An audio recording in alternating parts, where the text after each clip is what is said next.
FCN news studio سے میں ہوں یاسین. یہ تھی آج کی ہیڈ لائنز اور میں ہوں محمد شفیق عباسی. بلیٹن میں شامل کریں گے علاقائی خبریں. خبر شامل کرتے ہیں مینچسٹر سے. قادریہ جیلانی اسلامک سینٹر مینچسٹر میں 12واں سالانہ جشن آمد رسول صلی اللہ علیہ وسلم کی محفل پاک شاہد عمران منصور اختر عبید الرحمان اور گل اعجاز کی طرف سے منعقد کیا گیا.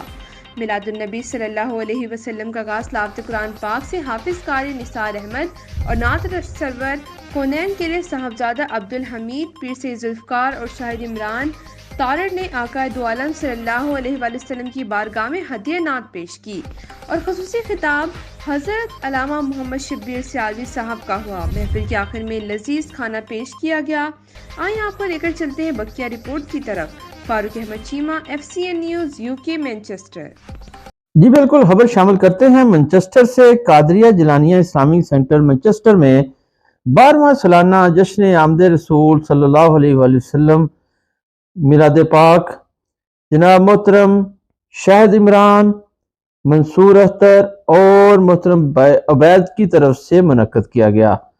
میلاد النبی صلی اللہ علیہ وآلہ وسلم کا آغاز تلاوت قرآن پاک سے حافظ قاری نثار احمد صاحب نے کیا اور نعت سرور کونین صلی اللہ علیہ وسلم کے لیے صاحبزادہ عبدالحمید پیر سید ذوالفقار اور عمران شاہد تارڑ نے آقا دو عالم صلی اللہ علیہ وسلم کی بارگاہ میں ہدیہ نعت پیش کی اور خصوصی خطاب حضرت علامہ محمد شبیر سیالوی صاحب کا ہوا اور محفل کے آخر میں لذیذہ کھانا پیش کیا گیا. آئیے آپ کو لے کر چلتے ہیں بقیہ رپورٹ کی طرف. Farooq Ahmed Cheema, FCN news UK Manchester.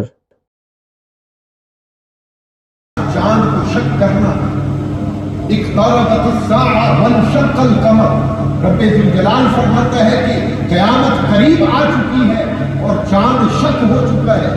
یہ نبی اکرم صلی اللہ تعالی علیہ وسلم کا بہت عظیم معجزہ بھی ہے اور قیامت کی جو بڑی نشانیاں ان میں سے ایک نشانی بھی ہے جو رسول کا اس دنیا میں تشریف لے آنا. یہ بھی قیامت کی بہت بڑی نشانی ہے جس کا ظہور ہو چکا ہے.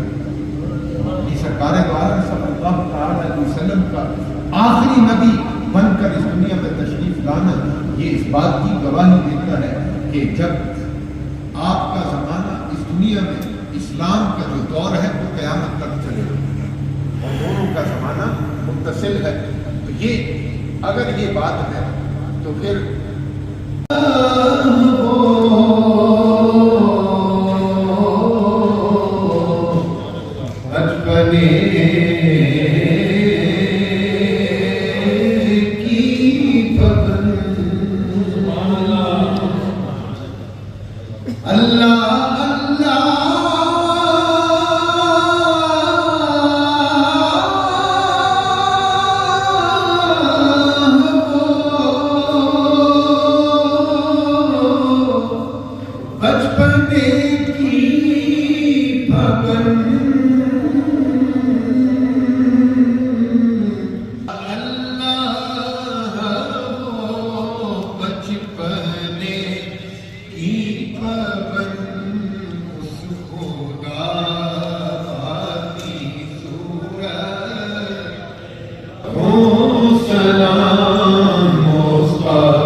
محمد